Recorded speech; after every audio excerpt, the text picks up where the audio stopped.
What's up, everyone? Hope you're all doing great. Remember, to laugh a little, it's good for the soul. Welcome back to Darkest Dark Web Horror Stories. I love reading your comments, so feel free to say hi, share suggestions, or just lurk. Don't forget to show your support by liking the video and subscribing if you haven't already. And with that said, enjoy the stories.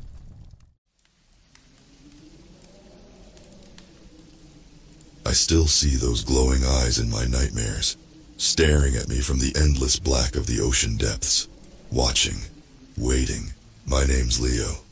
I used to be a marine biologist, part of a research team studying deep-sea creatures. Now I'm a goddamn mess, jumping at shadows and afraid to even take a bath. But I need to tell someone what happened down there before it's too late. Before they come for us all. It started 3 months ago. Our team had just gotten a research grant to explore an uncharted region of the Mariana Trench. We were all pumped. This was the kind of career-making opportunity most marine biologists only dream about. There were 5 of us on the expedition. Me, obviously. Sophia, our team leader and resident shark expert. Wu, our engineer and tech wizard. Annika, our marine geneticist. And Carlos, deep-sea ecology specialist. We'd worked together for years, but nothing could have prepared us for what we found in those dark waters. We took a research vessel out of Guam, heading for the Western Pacific. The plan was to send down remote submersibles to collect video footage and samples from the deepest parts of the trench. Places no human had ever laid eyes on before. The first few days were pretty standard.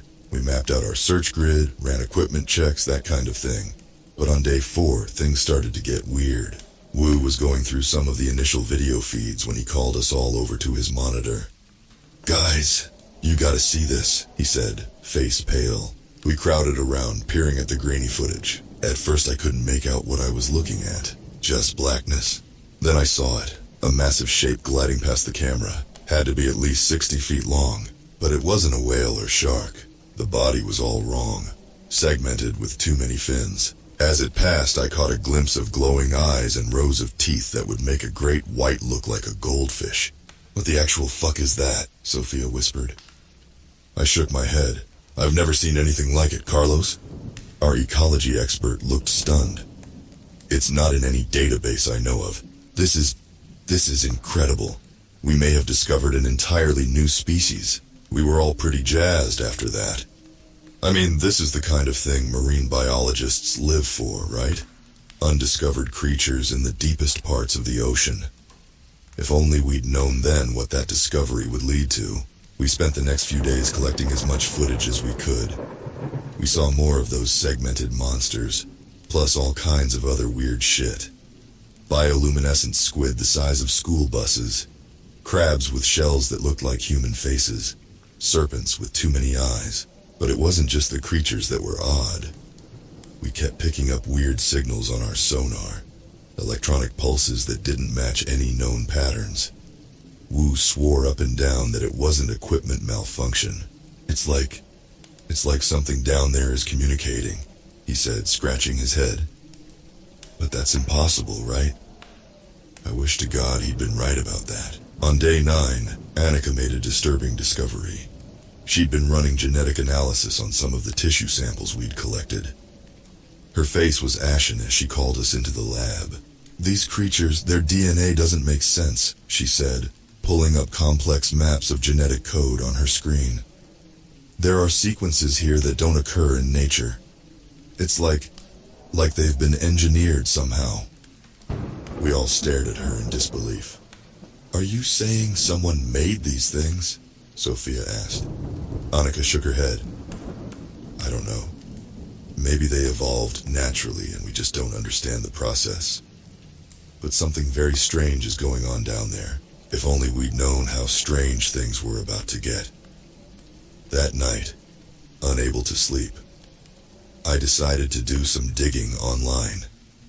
I'd been curious if anyone else had reported seeing creatures like the ones we'd found. Big mistake. I started on some marine biology forums but kept hitting dead ends. Then I stumbled onto a post mentioning something called The Trench, supposedly a dark web forum dedicated to deep-sea anomalies. I had never messed with the dark web before, but my curiosity got the better of me. I downloaded a special browser, found an .onion link, and dove in. What I saw on that forum will haunt me for the rest of my days. The Trench forum was a fucking nightmare. I thought I'd seen some messed up shit in my career. But this was something else entirely. The site was crawling with posts about deep sea creatures, but not the usual scientific discussions I was used to. These were celebrations, glorifications of the monsters we'd seen. Users with names like Deep One Diver and Abyssal Prince shared grainy videos and photos of things that shouldn't exist. I saw that segmented beast again, its glowing eyes piercing through the darkness. But this time, the video showed more. It was feeding on what looked like a human body. I felt bile rise in my throat as I watched those rows of teeth tear into flesh. There were other videos too. Shaky helmet cam footage of divers encountering massive tentacled horrors. Blurry images of ritualistic gatherings on the seafloor. Circles of robed figures surrounding strange, pulsating structures. But the worst part? The comments. These sick fucks weren't scared. They were worshipping these things. All hail the Deep Ones! The stars are right. They will rise again. Humanity's time is over. The seas will reclaim what is theirs. I slammed my laptop shut, heart pounding. This had to be some kind of sick joke, right? But deep down, I knew. The creatures in those videos were the same ones we'd been studying. This was real. I didn't sleep at all that night. When morning came, I must have looked like hell, because Sophia took one look at me and asked, "Jesus, Leo, what happened to you?" I spilled everything. The forum, the videos, all of it. The team's reactions were mixed.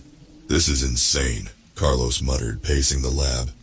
"There's no way this is real. It has to be some kind of hoax." Wu looked skeptical too, but Annika, she had a strange look in her eyes. "It would explain the genetic anomalies," she said quietly. "If these creatures are the result of some kind of engineering." Sophia shut that down quick. "Enough. We're scientists, not conspiracy theorists. We stick to the facts, understood?" But I could see the doubt in her eyes. The fear. We tried to focus on our work after that, but things got tense. Every new piece of footage, every strange sonar ping, set us on edge. We started jumping at shadows, questioning every little thing. On day 12, shit really hit the fan. We'd sent down our deepest probe yet, aiming to get footage from the very bottom of the trench. We all gathered around the monitors, holding our breath as the feed flickered to life. At first, all we saw was darkness. Then slowly, shapes began to emerge from the gloom. Massive stone structures, pillars, archways, an entire goddamn city hidden in the depths.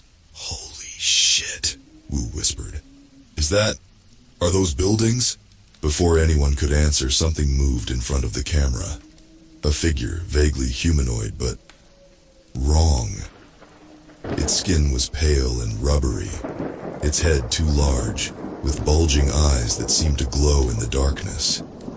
It reached towards the probe with webbed, clawed hands. The feed cut out. We all sat there in stunned silence for a good minute. Then everyone started talking at once. "Did you see that? It can't be real. We need to report this." Sophia's voice cut through the chaos. "Nobody says a word about this. To anyone." "Understood." We all stared at her. "But Sophia," Annika protested. "This is the discovery of the century. We can't just..." "We can, and we will," Sophia snapped. "At least until we figure out what the hell is going on. If we go public with this now, we'll be laughed out of the scientific community. Or worse." I thought about the forum, about the cultists and their sick worship. "She's right," I said. "We need to be careful." The others reluctantly agreed, but the damage was done. The seed of fear had been planted. We'd seen something we couldn't unsee, and it was going to tear us apart. That night I went back on the forum. I don't know why. Morbid curiosity, I guess. But what I found chilled me to the bone. There was a new post, time-stamped just hours after our probe went down. The title, "They have seen. The rising begins." The video attached showed our probe, showed that thing reaching for it. But it didn't stop there. It showed what happened next. Hundreds of those creatures swarming upwards, towards the surface, towards us. I ran to wake the others, but it was already too late. The ship's alarm started blaring. Wu's voice came over the intercom, panic clear in his voice. "Everyone to the deck now, we're under attack!" I bolted out of my cabin, heart pounding like a jackhammer. The ship's corridors were a maze of flashing red emergency lights and blaring alarms. I could hear screaming from somewhere above. As I sprinted towards the deck, I nearly collided with Annika. Her eyes were wide with terror, her shirt splattered with something dark and wet. "Leo!" she gasped. They're here!" Before I could ask what the fuck she meant, a horrible screeching sound filled the air, like metal being torn apart by giant claws. The ship lurched violently, sending us both sprawling. "We have to get to the lifeboats!" I shouted, pulling Annika to her feet. She nodded, too scared to speak. We burst out onto the deck and into a scene straight out of a nightmare. The sky was pitch black, storm clouds blocking out the stars.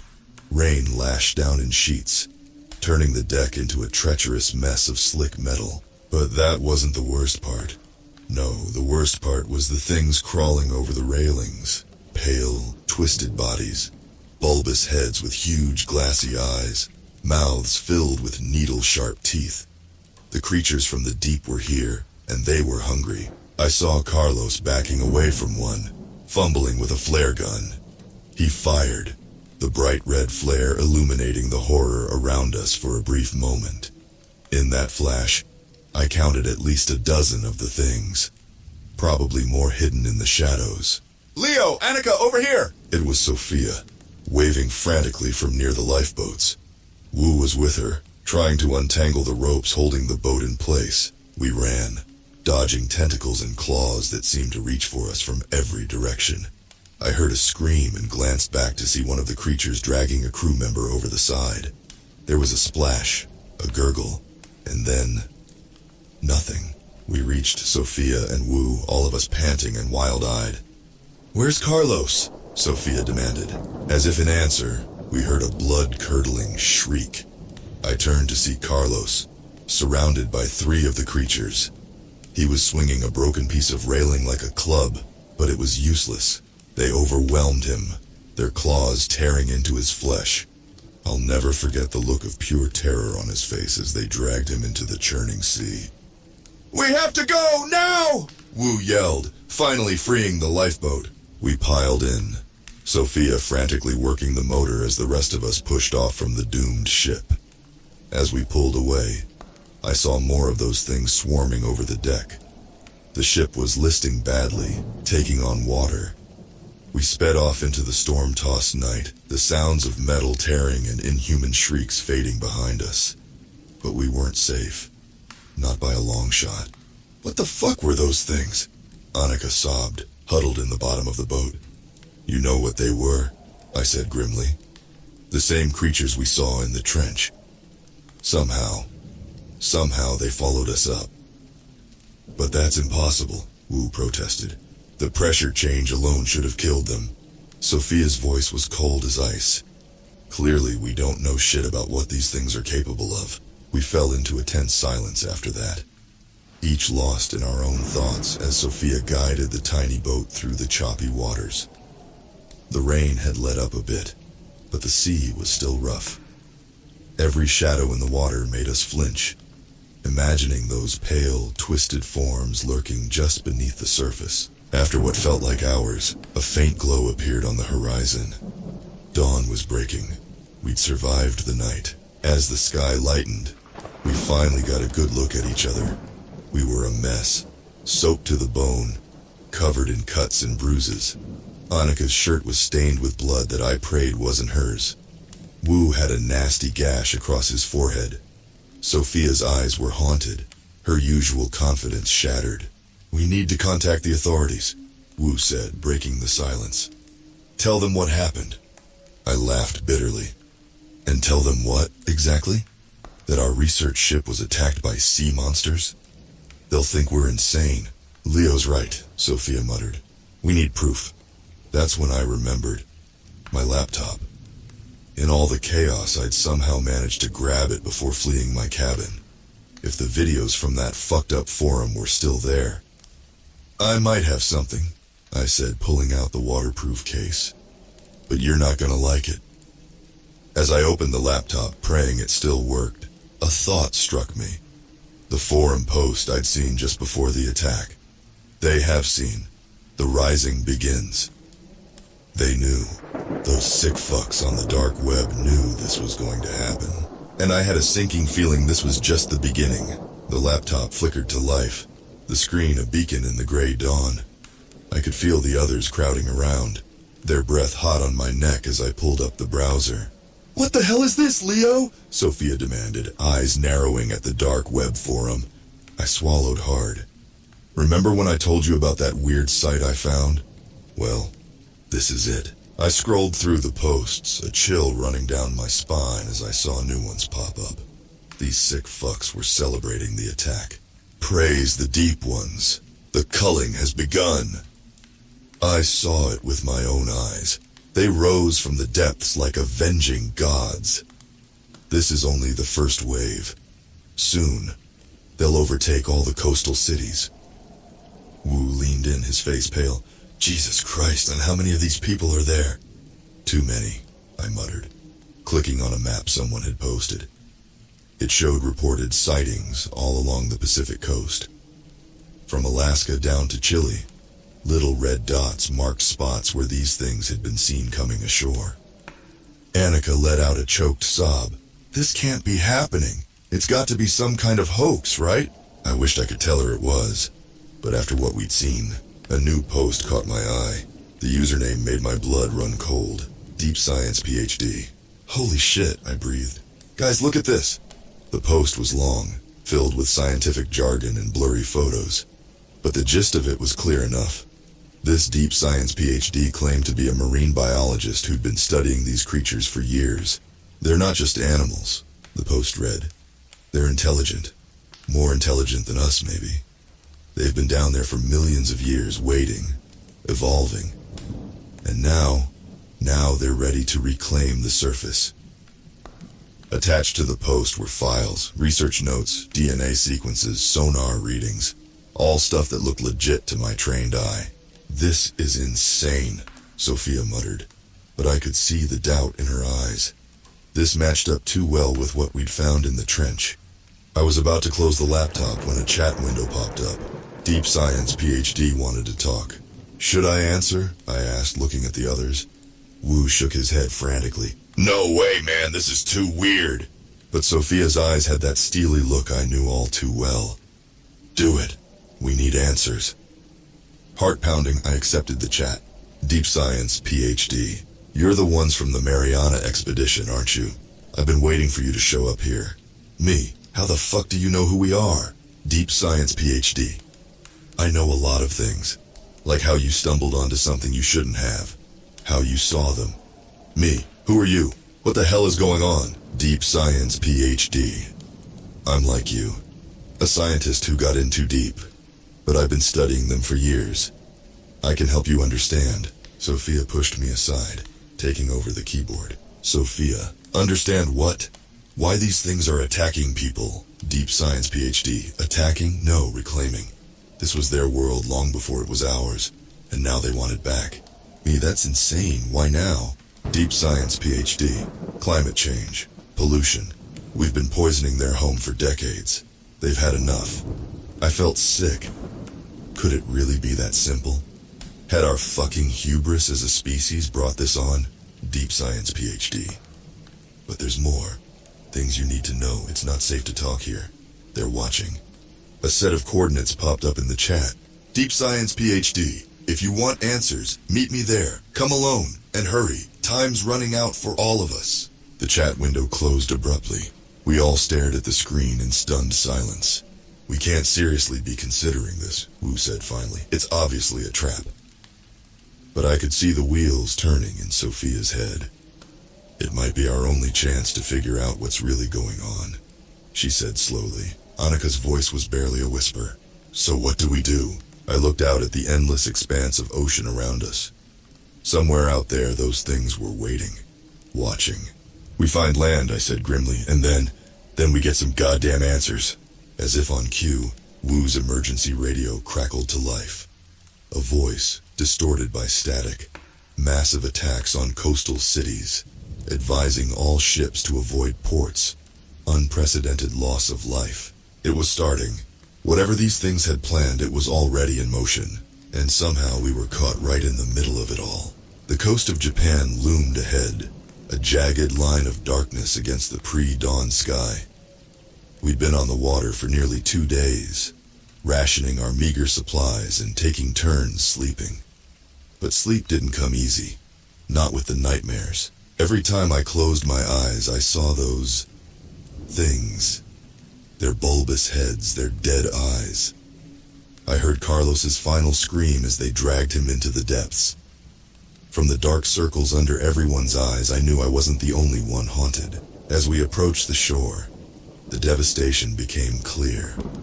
Broken boats littered the water. Debris floated past. Pieces of wood, plastic, and things I didn't want to look too closely at. The air was thick with smoke and a smell that turned my stomach. Death. Decay. Jesus fucking Christ, Wu muttered, steering our little boat around a half-submerged car. It's like a war zone. Sophia's voice was tight. It is a war zone and we're on the front lines. We made landfall on a small rocky beach away from the main port. As soon as the boat scraped sand, we scrambled out, legs wobbling after so long at sea. Part of me wanted to kiss the ground, but the rational part knew we weren't safe. Not by a long shot.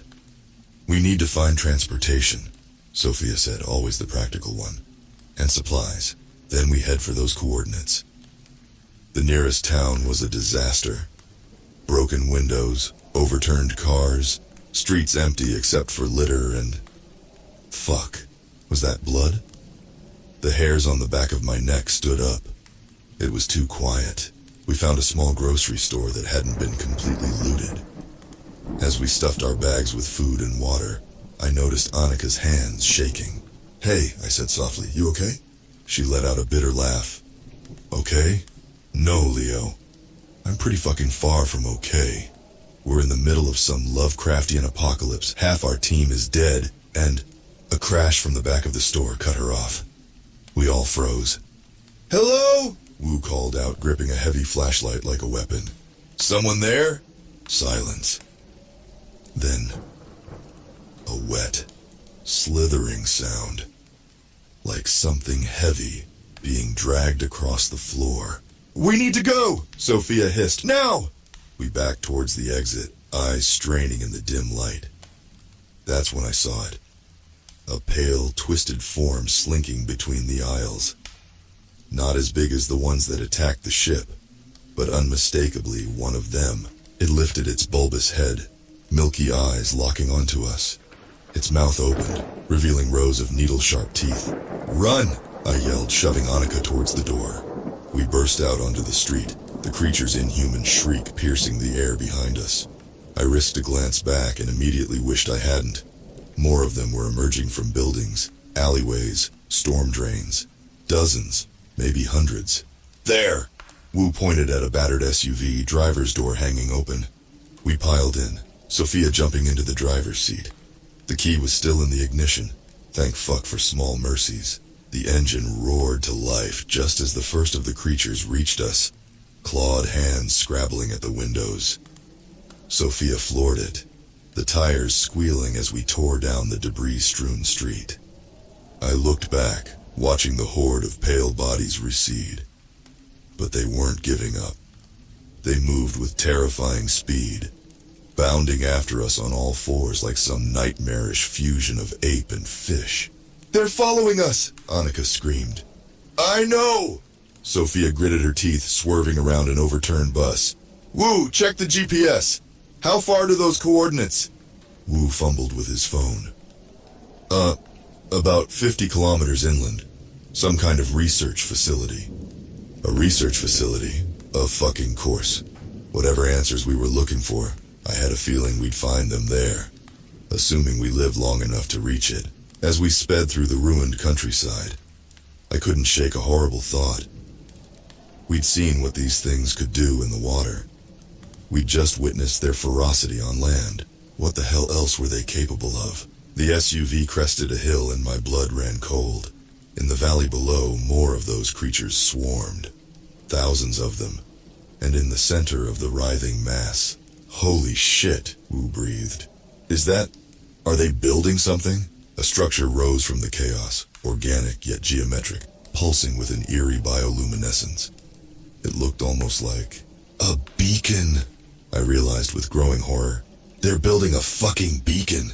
To guide more of them to shore? To call something worse? I didn't know. But as Sophia gunned the engine, steering us around the nightmare below, one thing was clear. We were running out of time. The research facility loomed ahead. A sprawling concrete monstrosity nestled in the hills. No lights, no movement. It looked abandoned. But after everything we'd seen, I knew looks could be deceiving. Sophia pulled the SUV up to the main gate, engine idling. We all stared at the imposing structure, no one wanting to make the first move. Well, Wu said, breaking the tense silence, this isn't ominous as fuck or anything. I snorted, appreciating his attempt at humor. But the laughter died in my throat as I spotted movement in the shadows near the gate. Guys, a figure emerged. Human, thank God. An older man, gray hair, wild lab coat stained and torn. He looked like he hadn't slept in days. You made it, he called out, voice rough. I was starting to think. He trailed off, eyes darting nervously to the road behind us. Quickly now, they'll be coming. The gate slid open with a rusty groan. Sophia hesitated only a moment before driving through. As soon as we were inside, the man rushed to close it, throwing heavy bolts into place. I'm Dr. Yamamoto, he said, approaching the car. I'm the one who contacted you, deep science PhD. We piled out of the SUV, muscles aching from the tense drive. I studied Yamamoto's face, seeing the same haunted look I'd seen in the mirror lately. You said you had answers, Sophia said, cutting right to the chase. Start talking. Yamamoto nodded wearily. Follow me. It's not safe out here. He led us into the facility, through winding corridors that smelled of antiseptic and fear. The walls were lined with heavy steel doors, each bearing biohazard symbols. I tried not to think about what might be behind them. We ended up in what looked like a command center. Banks of computers, most dark now, and giant screens covering one wall. Yamamoto went to a terminal, fingers flying over the keyboard. I've been studying them for decades, he said as he worked. At first it was just curiosity, anomalous readings from the deepest parts of the ocean. But then, the screens flickered to life, showing familiar images. The segmented monsters we'd seen, the humanoid creatures that attacked the ship, and others, things so bizarre I could hardly comprehend them. We found them, Yamamoto continued. Or rather, they found us. They've been down there for millions of years, waiting, evolving, and now they want to take back the surface, I finished, remembering the forum posts. Yamamoto nodded grimly. Precisely, but it's worse than you think. They're not just invading, they're terraforming. He pulled up new images, satellite views of coastlines, but wrong. The water was a sickly green, spreading outward like an infection, and rising from it, structures like the one we'd seen on the way here. Those beacons, Wu breathed. What are they for? Communication, Yamamoto said, but not just with each other, with something else, something bigger. A chill ran down my spine. What do you mean, bigger? Yamamoto's eyes were wild now, filled with a mix of fear and awe. We always wondered if we were alone in the universe. Turns out we were looking in the wrong direction. Not up at the stars, but down in the depths. He hit a key, and a new image filled the screen. At first, I couldn't make sense of what I was seeing. A massive shape, bigger than a city, rising from the abyssal plain. Tentacles the size of skyscrapers. And eyes. So many eyes. "Oh God," Annika whispered, voicing what we were all thinking. "They're calling it," Yamamoto said. "The beacons, the terraforming. It's all to prepare for its arrival. And when it comes..." He trailed off, shaking his head. "How do we stop it?" Sophia demanded. "Always the fighter, even in the face of cosmic horror." Yamamoto laughed bitterly. "Stop it? My dear, we can't stop it. It's already..." An alarm cut him off. Red lights flashing as a klaxon blared. Yamamoto's face went pale. "No," he whispered. "They're here. They found us." On the security cameras we could see them. Dozens, maybe hundreds of those twisted forms swarming towards the facility. "We need to go," I said, grabbing Annika's hand. "Now!" But Yamamoto shook his head, a look of grim determination settling over his features. "No. You need to go. I'll hold them off. Buy you some time." "But..." Sophia started to protest. "There's a tunnel," Yamamoto cut her off. "In the lower levels. It'll take you to a safe house in the mountains. Everything you need to know is there, including..." He hesitated. "Including how to fight back." He pressed a keycard into my hand. "Go, and Leo?" I met his eyes, seeing a lifetime of regret and fear there. "I'm sorry," he said softly, "for everything we've done, everything we've awakened. It's up to you now." As the sounds of breaking glass and inhuman shrieks filled the air, we ran, and behind us, Dr. Yamamoto faced the horrors he'd helped unleash. Alone, we ran through the facility's maze-like corridors, the sounds of chaos growing behind us, shrieks, crashes, and the wet slap of inhuman feet on concrete. I clutched Yamamoto's keycard like a lifeline, praying we'd find the tunnel entrance before those things found us. "There!" Wu shouted, pointing at a heavy steel door marked Emergency Exit. I swiped the card, heart pounding as the light flashed red once, twice, then green. The door hissed open, revealing a dark stairwell descending into the earth. We plunged into the darkness, the door slamming shut behind us. The sounds of pursuit were muffled now, but still too close for comfort. "Keep moving," Sophia urged, her voice tight with fear and determination. We stumbled down the stairs using our phones for light. The air grew colder, damper. The walls changed from concrete to rough-hewn rock. How deep were we going, after what felt like hours but was probably only minutes? We reached the bottom. Another door, another swipe of the card. It opened to reveal a long tunnel, dimly lit by emergency lights. "Come on," I said, tugging Annika's hand. She'd been quiet since the command center, shock written all over her face. We moved as fast as we dared, the tunnel seeming to stretch endlessly ahead. But finally, mercifully, we saw light. A cave mouth, opening onto a forested mountainside. As we emerged into the pre-dawn light, a structure caught my eye. A small cabin, half hidden by trees. The safe house Yamamoto mentioned. Inside we found supplies, food, water, medical kits, and information. So much information. Files detailing decades of research. The discovery of the deep-sea creatures. Failed attempts at communication. And finally, the horrible truth. That our pollution, our warming of the oceans, had awakened something ancient and angry. But there was more. Yamamoto and his team hadn't just been observing. They'd been experimenting, trying to find weaknesses, ways to fight back. Holy shit, Wu breathed, poring over a stack of documents. They found something. A frequency that disrupts their communication. If we could broadcast it from those beacon things they're building, we could stop them, Sophia finished, a glimmer of hope in her eyes. It wasn't much, a slim chance against an overwhelming tide, but it was something. As the others dug deeper into the research, I stepped outside, needing a moment to process everything. The mountain air was crisp, clean, so different from the chaos we'd left behind. That's when I saw it. Far in the distance, where the mountains gave way to the sea. A massive shape, rising from the waves. Tentacles large enough to crush cities. And eyes, so many eyes, glowing with alien malevolence. It was here, the thing Yamamoto had warned us about, the master of the deep, come to reclaim the surface. I should have felt despair, terror, but something else stirred in me. Determination, rage. This was our world, damn it. We'd fucked it up, sure.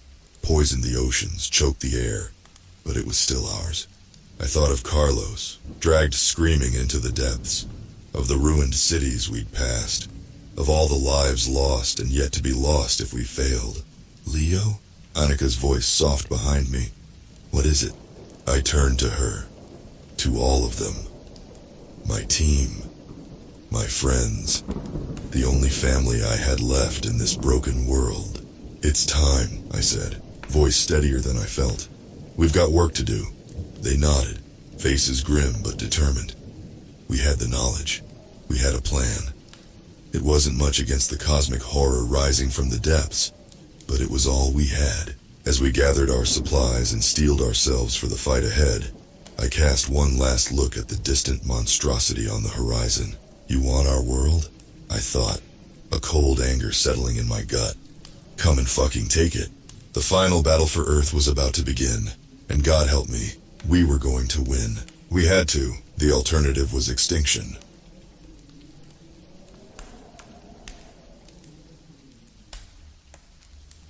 The email came through encrypted channels, a digital breadcrumb trail leading us to the darkest corners of the web.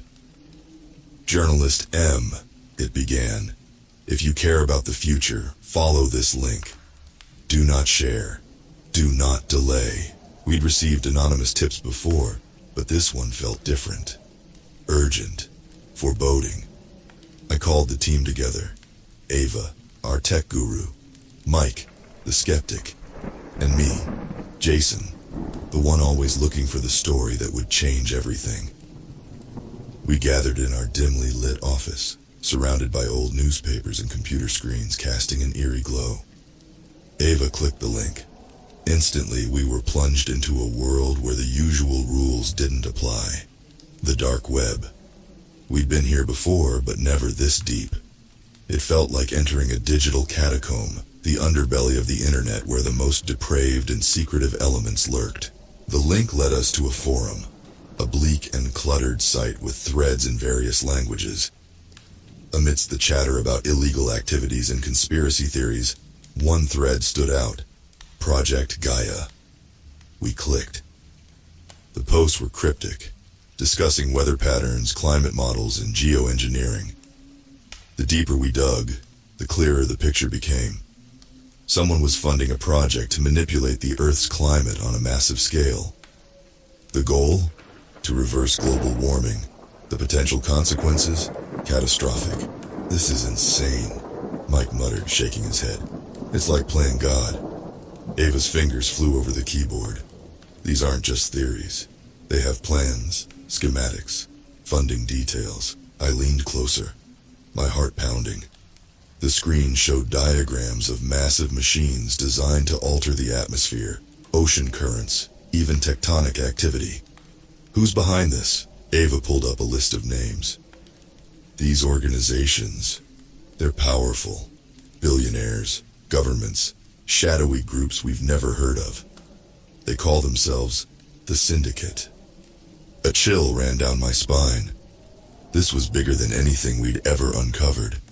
The Syndicate wasn't just playing with fire, they were playing with the fate of the entire planet.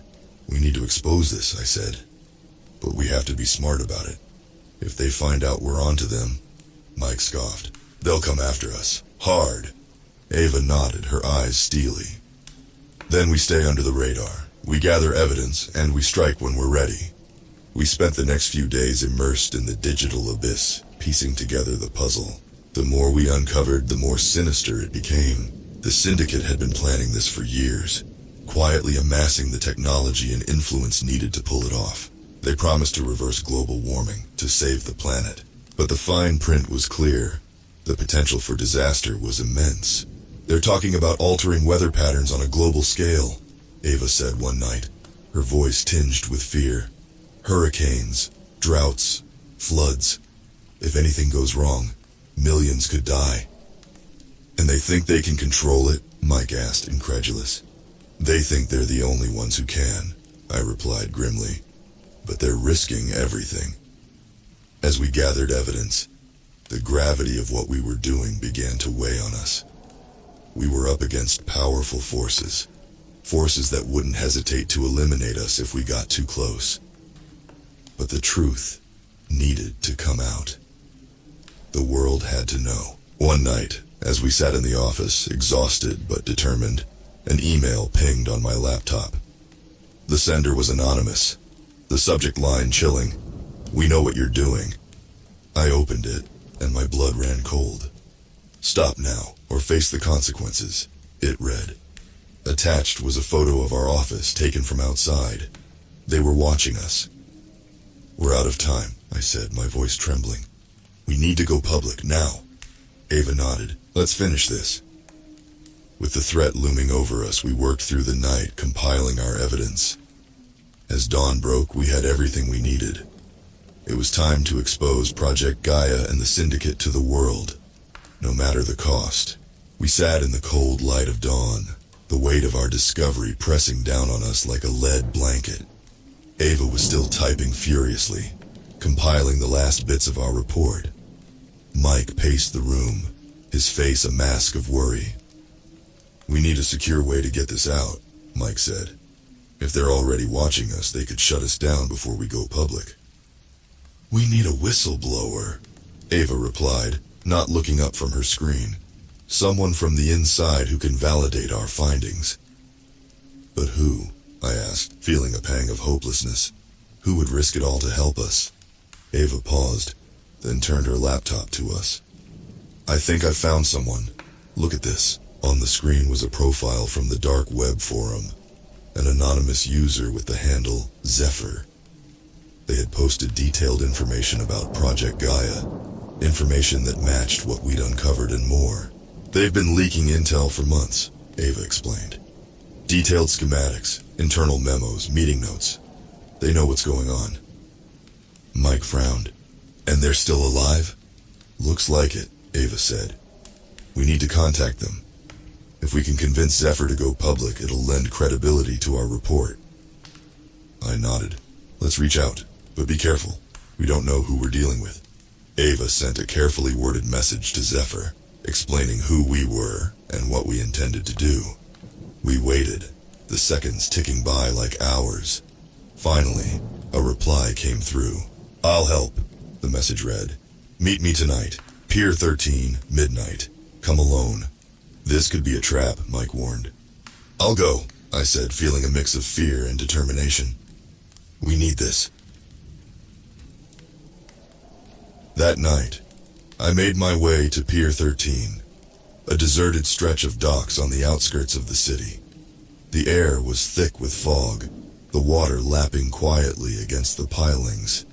I clutched the small recorder in my pocket, hoping this wasn't a setup. A figure emerged from the shadows, hood pulled low, hands deep in their pockets. They approached slowly, cautiously. "Zephyr," I called out. The figure nodded. "You're the journalist?" "Yes," I replied. "Thank you for meeting me." Zephyr glanced around nervously. "We don't have much time. They're closing in. I can give you what you need, but you have to move fast." They handed me a USB drive. "This has everything. Evidence, contacts, passwords. Enough to blow Project Gaia wide open." I took the drive, my heart pounding. "Why are you helping us?" Zephyr hesitated. "I believed in the project at first. We all did. But it's out of control. They're willing to risk millions of lives for their vision.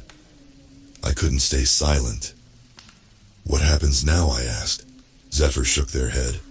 "I'll disappear. You need to get this out now before it's too late."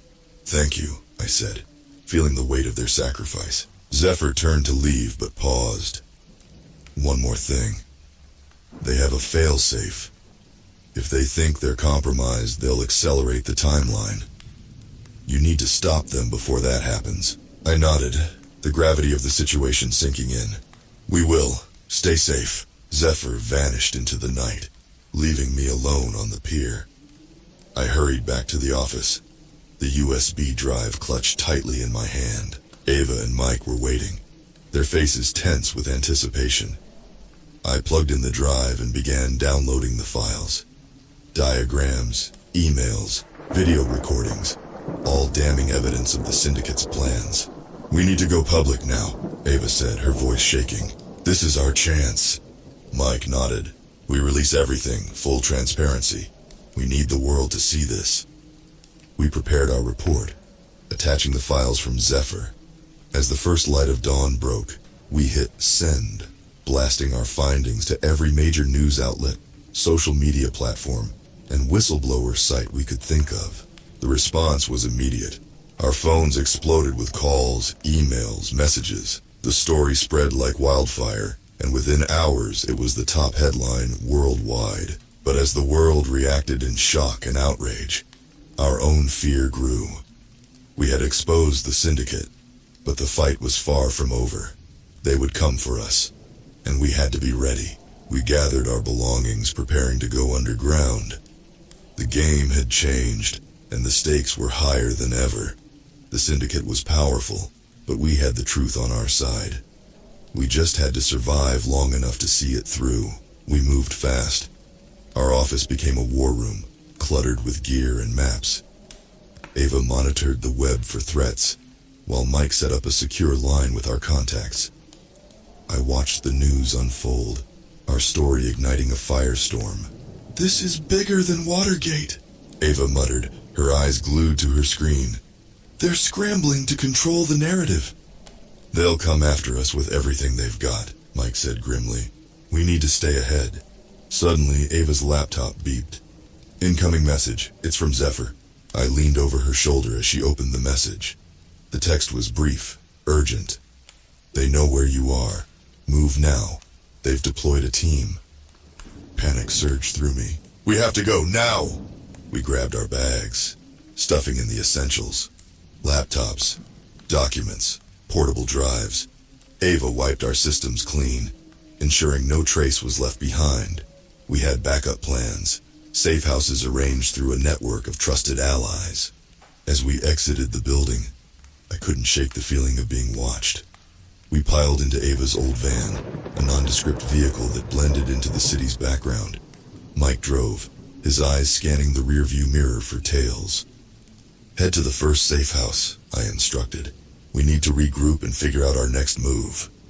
We drove through the city, the tension thick in the air. The streets seemed emptier than usual, the silence oppressive. As we turned a corner, headlights flared behind us. "Shit," Mike hissed. "We've got company." A black SUV was tailing us, its windows tinted. Ava glanced back, her face pale. "They found us." "Lose them," I urged. "We can't lead them to the safe house." Mike sped up, weaving through traffic. The SUV stayed close, matching our every move. We turned down side streets, alleys, but they didn't shake. My heart pounded in my chest as the chase intensified. "Take the next left," Ava shouted. "It's a dead end for cars, but we can go on foot." Mike swerved, the van screeching around the corner. We skidded to a halt in front of a narrow alleyway. We jumped out, abandoning the van, and sprinted down the alley. The SUV roared to a stop, men in black suits spilling out. "Go, go, go!" I yelled, pushing Ava and Mike ahead. We ran through the maze of alleys, the sound of our pursuers close behind. We burst onto a busy street, blending into the crowd. I grabbed Ava's hand, pulling her into a nearby cafe. Mike followed, ducking low. "Get to the back," I whispered. "We can lose them through the kitchen." We slipped through the cafe, the scent of coffee and pastries a stark contrast to our fear. The staff looked up, confused, but we ignored them, pushing through to the back door. We emerged in a narrow courtyard, breathing hard. "We need to split up," Mike said. "We're easier to track together. Meet at the secondary safe house." I nodded, reluctant, but knowing he was right. "Stay safe. We'll see you there." Mike headed off, blending into the crowd. Ava and I took a different route, keeping to back streets and avoiding main roads. The city felt like a labyrinth, every corner hiding potential threats. As we neared the secondary safe house, a small, run-down apartment building, I couldn't shake the feeling of dread. We entered through a side door, making our way to the basement. The room was cramped, filled with old furniture and boxes. "We'll be safe here for now," Ava said, locking the door behind us. I nodded, trying to catch my breath. "We need to regroup, plan our next move. We've exposed them, but they won't stop until we're silenced." Ava set up her laptop, connecting to our secure network. "We have to keep pushing. The world knows now, and they're watching. We can't let the syndicate win." As I watched Ava work, a surge of determination filled me. We were in the fight of our lives, but we weren't alone. The truth was out there, and it was our weapon.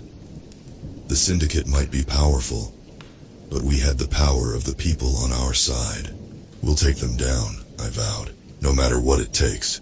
Days passed in a blur of tension and fear.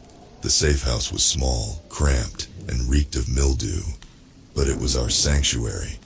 The world outside was erupting in chaos, with protests, debates, and investigations igniting across the globe.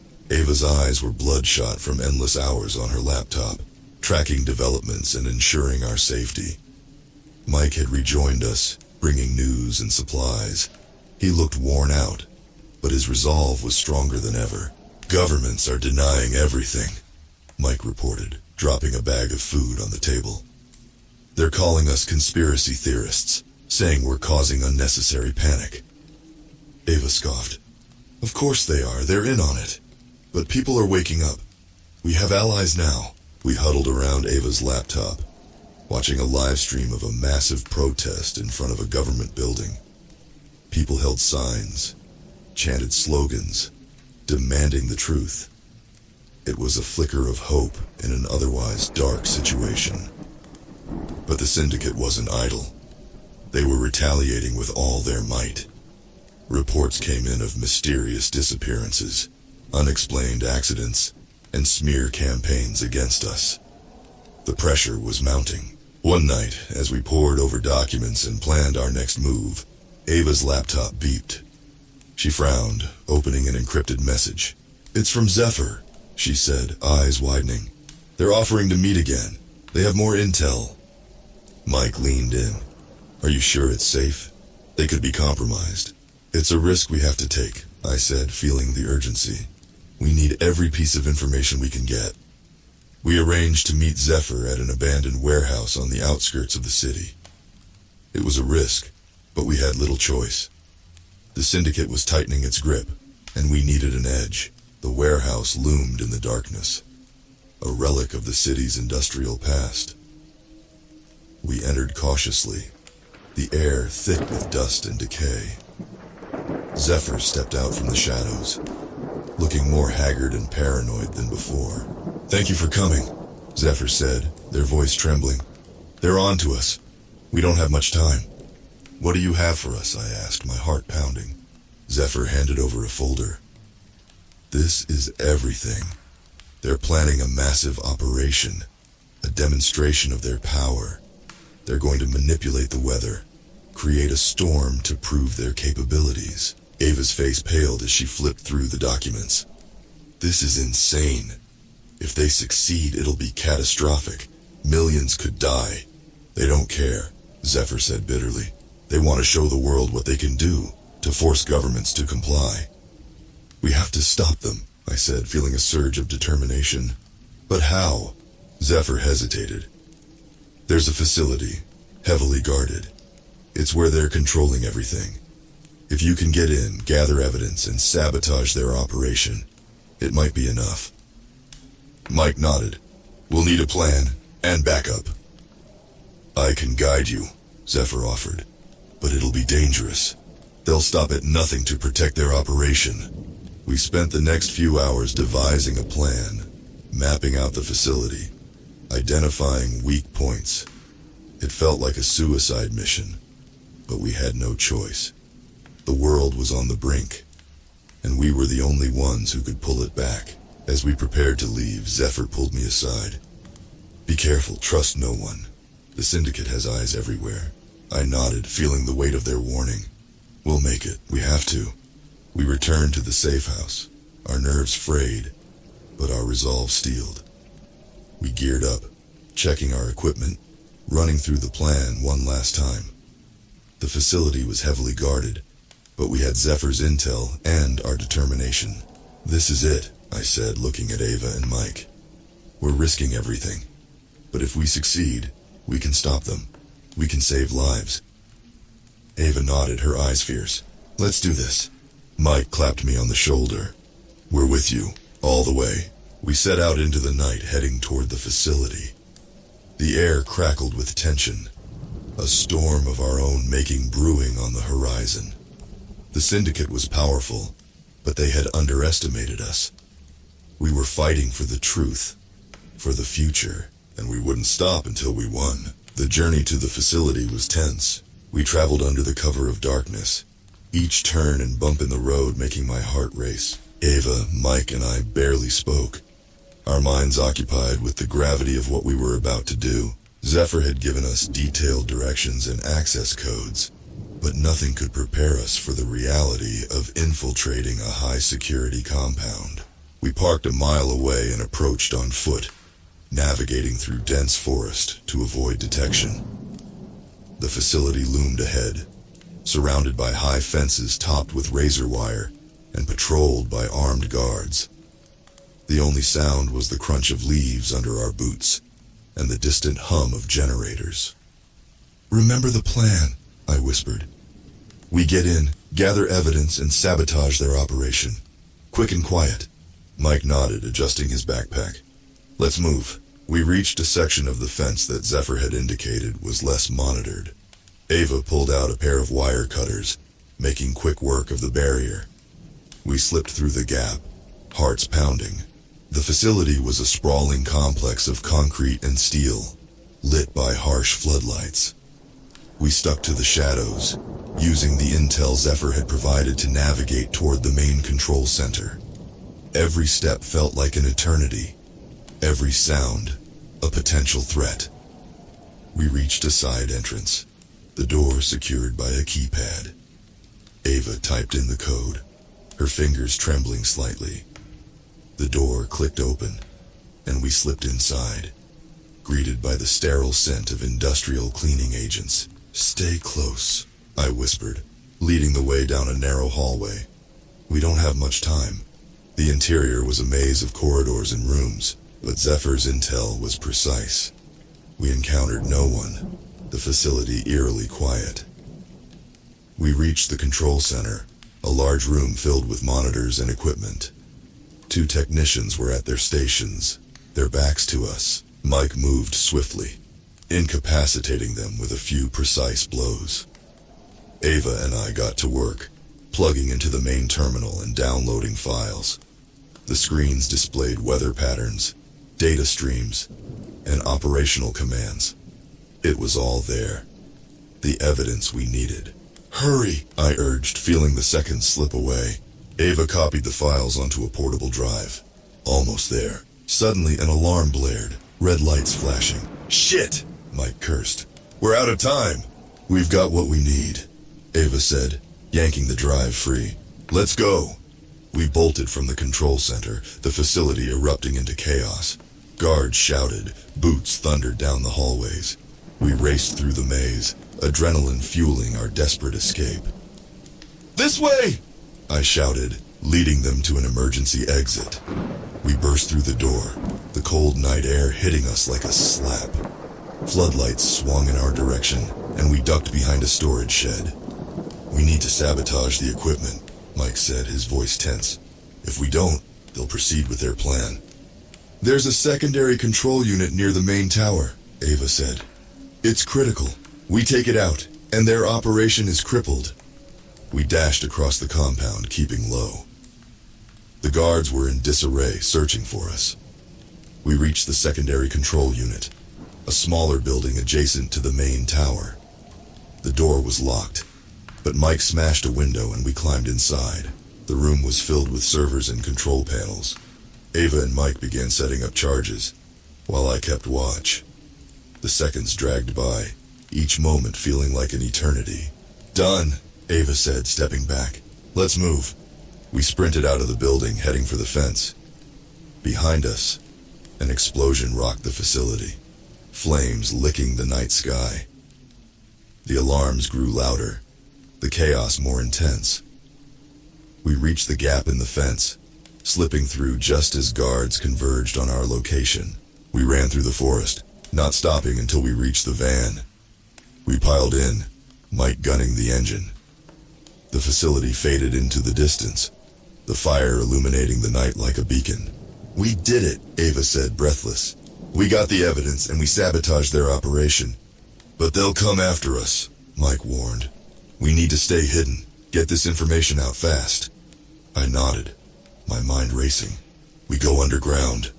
Use our contacts to spread the evidence. The world needs to see this." As we drove through the night, the weight of our actions settled over us. We had struck a blow against the syndicate, but the fight was far from over. They would retaliate, and we had to be ready. But we had the truth on our side, and a world waiting for justice. We wouldn't stop until the syndicate was exposed and their plans dismantled. The storm was just beginning, and we were ready to face it. The van was our new home, constantly moving to avoid detection. Ava had managed to establish a secure connection, and we worked day and night, sending the evidence to trusted journalists, activists, and hackers. The footage of the facility, the weather manipulation data. It was all out there now, a ticking time bomb waiting to explode. Mike drove us to an abandoned farmhouse on the outskirts of a small town. It was the safest place we could find, far from prying eyes. The inside was dusty and run down, but it had a basement we could use as a war room. We set up our equipment, creating a makeshift command center. Maps covered the walls, alongside photographs and documents. The air was thick with the scent of old wood and dust, a stark contrast to the sterile environment of the facility we had infiltrated. "People are responding," Ava said, her eyes glued to her laptop. "Protests are growing, governments are scrambling, but the syndicate is hitting back hard." Mike was monitoring a police scanner. "Reports of arrests, disappearances. They're trying to silence anyone who speaks up." I leaned over the table, studying the maps. "We need to stay ahead of them. Keep moving. Keep spreading the truth. If we stay in one place too long, they'll find us." We took shifts, sleeping, always keeping one eye open. Every noise, every creak of the old house made my heart race. But we couldn't let fear paralyze us. We had to keep pushing forward. One evening, while Ava and I were poring over a new batch of intel, Mike burst into the room, his face pale. "We've got trouble. A convoy of black SUVs heading this way. They found us." Panic surged through me. "How much time do we have?" "Minutes, maybe," Mike said, grabbing his backpack. "We need to go. Now." We packed up as quickly as we could, shoving laptops, drives, and documents into bags. The farmhouse had a back exit, leading to a dense forest. We bolted out, the roar of engines growing louder behind us. The forest was thick, the underbrush tangling around our legs. We ran as fast as we could, adrenaline fueling our escape. The sound of voices and barking dogs echoed through the trees. They were close. We reached a clearing, panting and out of breath. A small stream cut through the landscape, a natural barrier. "This way," I urged, leading them along the bank. "We can follow the water, cover our tracks." We pushed on, the night growing darker. The sounds of our pursuers faded, but the fear didn't. Every step felt like it could be our last. Hours later, we stumbled upon an old abandoned cabin. It was small, but it offered shelter. We slipped inside, collapsing onto the floor, our bodies exhausted but our minds still racing. "We can't keep running like this," Ava said, her voice trembling. "We need a plan, a real plan." I nodded, my mind churning. We have the evidence. We need to find a way to get it to someone who can do something with it. Someone with power. Mike leaned back, rubbing his temples. What about international bodies? Human rights organizations? They'll be targets too, I said. But it's worth a shot. We need to expose the syndicate on a global scale. Over the next few days, we worked tirelessly, using every contact and resource we had. We reached out to international journalists, human rights organizations, and influential figures. The response was slow, but it was there. People were listening, and the world was watching. But the syndicate was relentless. They launched a massive disinformation campaign, flooding the internet with fake news and doctored footage. They painted us as terrorists, anarchists, anything to discredit us. One night, as we sat around a small fire in the cabin, Ava's laptop pinged. She opened the message, her eyes widening. It's from an ally inside the United Nations. They're willing to meet. They believe us. Hope flickered in the dim light. Where? Geneva, she replied. But it'll be risky. They're monitoring all international travel. We'll find a way, I said firmly. We have to. This is our chance. We spent the next few days planning our journey, knowing it would be the most dangerous leg yet. The syndicate's reach was vast, but we had allies, and we had the truth. As we prepared to leave the cabin, I looked at Ava and Mike. Their faces hardened by the ordeal, but filled with determination. We're not just fighting for ourselves, I said. We're fighting for everyone. For the future. Ava nodded, her eyes fierce. Let's finish this. With renewed resolve, we set out. The storm of our fight against the syndicate raging around us. We were battered, but not broken. The truth was our weapon, and we wouldn't stop until the syndicate was brought to its knees. The journey to Geneva was grueling and filled with close calls. We used fake IDs, took convoluted routes, and relied on underground networks to avoid detection. The syndicate was everywhere, their agents hunting us like prey. But we pressed on, driven by the need to expose their crimes and save the world from their catastrophic plan. We finally arrived in Geneva, a city that felt like a world away from the chaos we had left behind. The United Nations building loomed large, a beacon of hope in our desperate fight. Our contact, an influential diplomat named Dr. Elena Morales, had arranged a secret meeting in a secure location. Dr. Morales greeted us with a firm handshake and a warm smile. You've been through a lot to get here. I promise it's worth it. Ava handed over the evidence, a portable drive containing everything we had gathered. This is it. Everything you need to expose the syndicate. Dr. Morales nodded, her face grave. We've already begun verifying your claims. The world needs to see this. We're preparing a press conference, but we need your help to present the evidence. You're the ones who uncovered it. Your story needs to be heard. The next few days were a whirlwind of preparations. We worked closely with Dr. Morales and her team, refining our presentation and ensuring the evidence was irrefutable. The syndicate's disinformation campaign was in full swing, but we were ready to counter their lies with the truth. On the day of the press conference, the tension was palpable.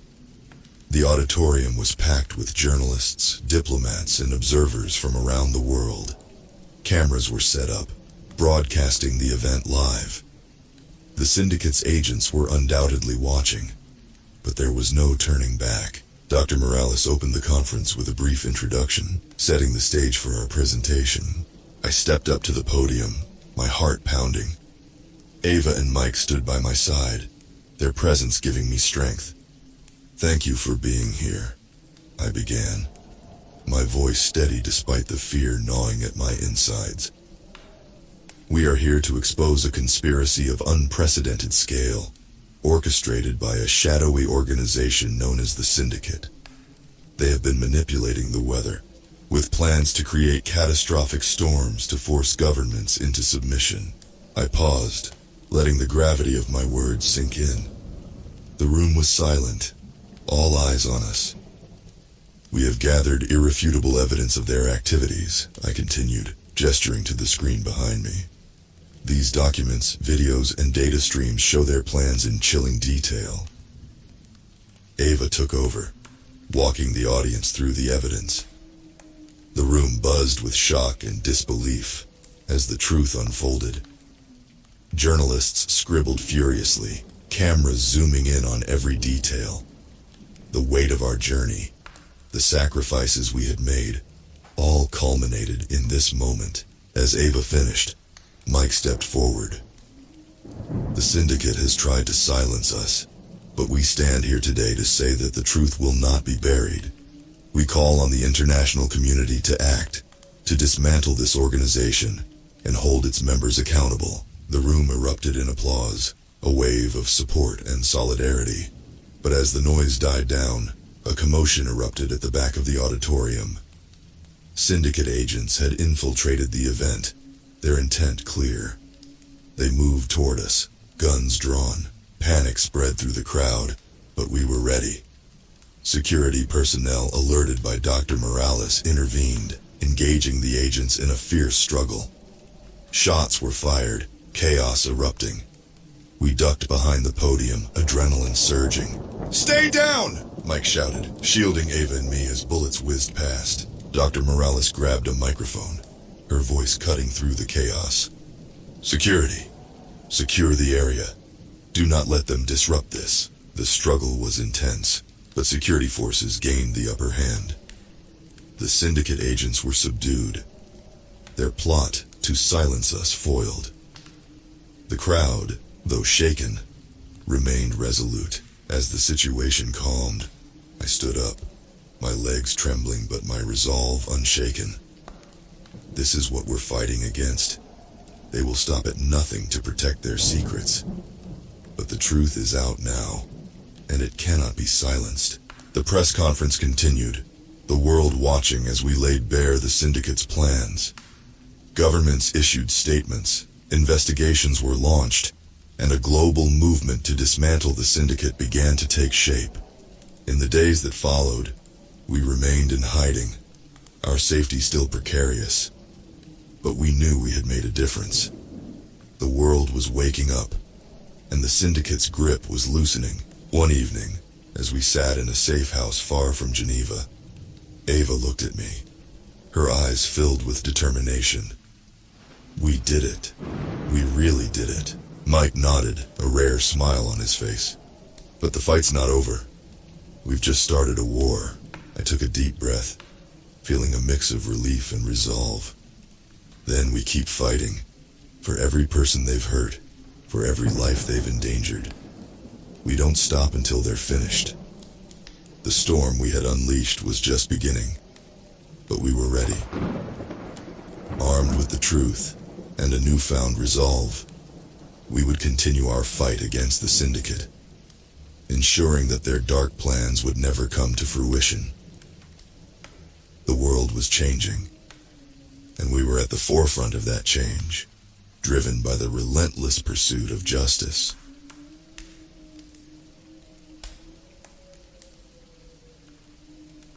In the grimy, sweat-stained armpit of Los Angeles, there's a shitty little coffee shop called the Black Hole.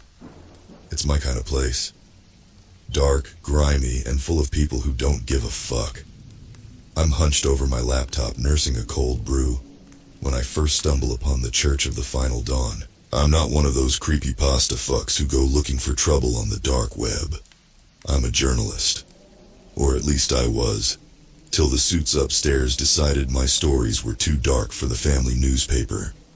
Now, I'm just a guy with a laptop and a lot of free time, surfing the web's underbelly looking for something, anything, to make me feel alive. The Church of the Final Dawn isn't like the other doomsday cults. They don't preach about God or the rapture. They talk about climate change, about how we fucked the planet so hard it's dying, and not in some distant future, now. They say the end is already here, we just haven't seen it yet. Their site is slick, professional, not what you'd expect from a bunch of nut jobs. There are graphs, videos, testimonials. It's compelling shit, scary shit. The more I read, the more I feel like I'm standing on the edge of a cliff, looking down into the abyss. And the abyss is looking right back at me. I click on a link to a live chat. A message pops up instantly. Brother Fox, welcome Seeker. What brings you to our digital sanctuary? I hesitate, then type, Truth Seeker, just looking for answers. Brother Fox. Then you've come to the right place. The final dawn is upon us. But there is still hope for those who are willing to make the ultimate sacrifice. A chill runs down my spine. I'm in deep, but I can't stop now. I need to know more. I need to know everything. The next few days are a blur. I'm glued to my screen, diving deeper into the rabbit hole that is the Church of the Final Dawn. I watch videos of emaciated polar bears, dying coral reefs, and cities choked by smog. I read posts from people all over the world, talking about how they've given up hope, how they're ready to embrace the end. And then there are the rituals. The church believes in cleansing the soul, preparing it for the final dawn. They call it the purge. It starts with small stuff like giving up meat, technology fasts, that kind of thing. But it escalates quickly. Self-flagellation, branding, and even worse. I can't look away. It's like watching a train wreck. Only the train is humanity, and the wreck is the end of the fucking world. I start chatting with Brother Fox regularly. He's always there, always ready to talk. He tells me about the signs, about how the world is already ending, right under our noses. He tells me about the sacrifices we must make to save our souls. I ask him about the rituals, about the purge. He says it's a beautiful thing, a release from the pain and suffering of this world. He says it's the only way to be truly free. I feel a pull, a dark curiosity. I want to understand. I want to know what it's like to let go, to give in to the despair. But there's another part of me, the journalist part, that's screaming at me to run, to get the fuck out while I still can. But I can't. I'm in too deep. And so, I take the next step. I ask Brother Fox how I can join them, how I can be a part of the Church of the Final Dawn. Brother Fox sends me a package. It's small, unassuming, wrapped in plain brown paper. Inside there's a small wooden box, intricately carved with symbols of nature. A tree, a wave, a sun, a moon. It's beautiful, in a haunting kind of way. Inside the box, there's a blade. It's small, sharp, with a handle made of bone. There's also a note, written in elegant, looping handwriting. It's a quote from some poet I've never heard of. The first cut is the deepest. I know what they want me to do. I've seen the pictures, read the testimonials. This is the first step, the initiation. I have to prove my commitment, my faith in the final dawn. I hold the blade in my hand, feeling its weight. It's cold, unyielding. Like the truth, I guess. I think about the world, about the fucked up state we're in, about the dying polar bears, the choking cities, the endless cycle of pain and suffering. And then, before I can think too much, I press the blade into my flesh. The pain is sharp, intense, but it's the blood that freaks me out. It's so red, so fucking real. I watch as it drips onto the floor, each drop a testament to my commitment, my faith. I take a picture, send it to Brother Fox. His response is immediate. Brother Fox, welcome, brother. You have taken the first step on the path to salvation. I feel a rush, a mix of adrenaline and endorphins. I feel alive, more alive than I've felt in years. And I want more. I want to feel it all. The pain, the pleasure, the fucking release. But there's a small voice in the back of my head, a voice that's screaming at me to stop, to get out while I still can. I push it away, bury it deep. I'm in this now, for better or for worse, and so I take the next step. I ask Brother Fox what comes next. I ask him how I can serve the Church of the Final Dawn. Brother Fox invites me to a gathering, a real-world meetup with other members of the church. It's in some rundown warehouse in the industrial district, the kind of place you'd expect a cult to hang out. I'm nervous as fuck, but I can't deny the thrill. I'm finally going to meet these people, these believers. I'm going to be a part of something bigger than myself. The warehouse is dark, filled with shadows that dance and flicker in the candlelight. There are people everywhere, all dressed in black, their faces obscured by hoods. It's like something out of a horror movie, but it's real. It's fucking real. Brother Fox finds me, pulls me into a hug. He's younger than I expected, with wild eyes and a smile that's almost manic. He introduces me to the others, and they welcome me like a long-lost brother. There's an energy in the air, a tension that's almost palpable. It's like we're all waiting for something, for the storm to break. And then it does. A figure steps onto a makeshift stage. A woman with long, wild hair and eyes that burn like embers. She's the leader, the prophet of the Church of the Final Dawn. She starts to speak, her voice echoing through the warehouse like thunder. She talks about the end, about the final dawn. She talks about the sacrifices we must make, the pain we must endure. She talks about the cleansing, about the purge, and then she starts to chant.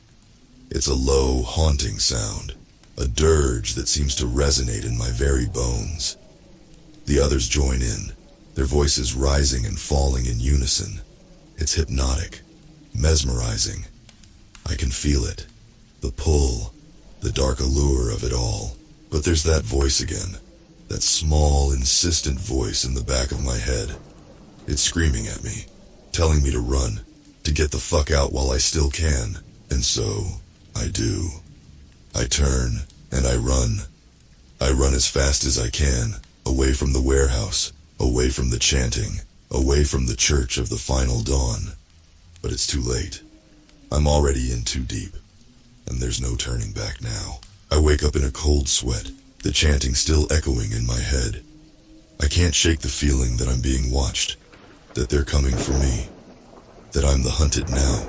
I try to go about my day like normal, but everything feels off. The world seems darker, more sinister. I see signs of the final dawn everywhere. A dead bird on the sidewalk, a cloud of smog in the distance, a headline about another natural disaster. I can't escape it, I can't escape them. I start seeing people in black hoods everywhere, in the coffee shop, on the street, in my fucking apartment building. They're following me, I know it. They're watching, waiting. I try to reach out to Brother Fox, to tell him I'm sorry, that I made a mistake. But he doesn't respond. He's gone dark, and I'm left alone, adrift in this fucked up world I found myself in.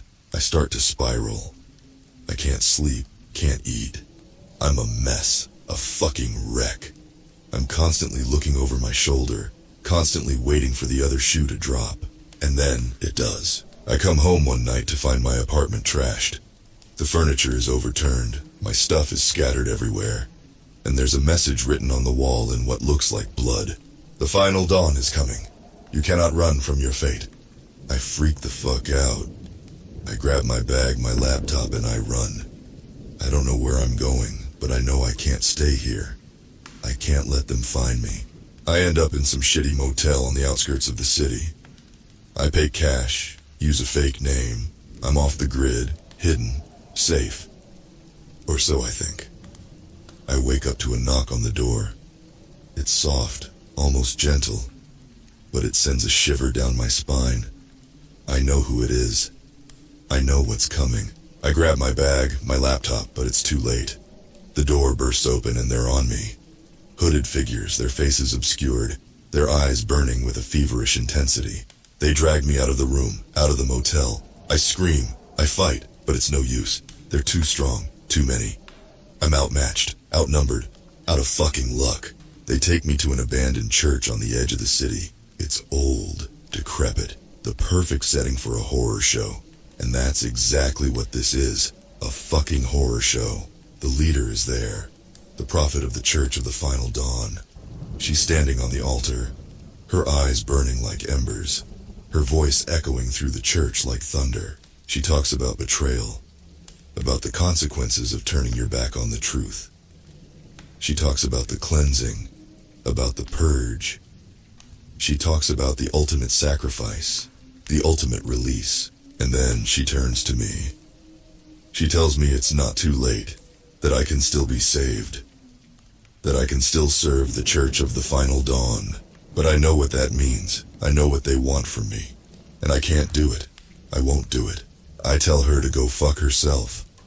I tell her that she's crazy, that they're all crazy. I tell her that I won't be a part of their fucked up cult, their twisted religion. And then all hell breaks loose. They come at me, a sea of black hoods and burning eyes. I fight back, but it's no use. They're too many, too strong. I'm overwhelmed, consumed, drowning in a tide of darkness.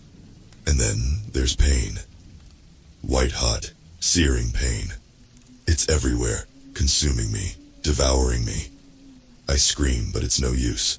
No one can hear me. No one can save me. I'm dimly aware of the chanting, of the low, haunting dirge that seems to resonate in my very bones. It's the sound of the end, the sound of the final dawn. And then, suddenly, it stops. The pain, the chanting, the darkness. It all fades away, and I'm left floating in a sea of nothingness. I open my eyes, and I'm back in the church. But it's different now, changed. The walls are crumbling, the roof is caving in, and there's a light, a bright, blinding light, shining through the stained glass windows. I look around and I see them, the members of the Church of the Final Dawn. They're all here, all dead, their bodies strewn about the church like broken dolls. And in the midst of it all, there's the leader, the prophet. She's standing on the altar, her arms outstretched, her eyes closed. She's bathed in the light, consumed by it, embraced by it. And then she opens her eyes and she looks at me, and she smiles. "Welcome," she says, her voice echoing through the church like thunder. "Welcome to the final dawn." And then the light consumes me, and I am no more. I am the darkness, the void, the end. I am the final dawn. And so, it ends. Not with a bang, but with a whisper. A soft, gentle whisper that echoes through the emptiness, through the nothingness, through the eternal night. The end, the final dawn, the ultimate release, and I am free. If you like today's tales, don't forget to like and subscribe MM13. Help MM13 get to 1,000 subscribers.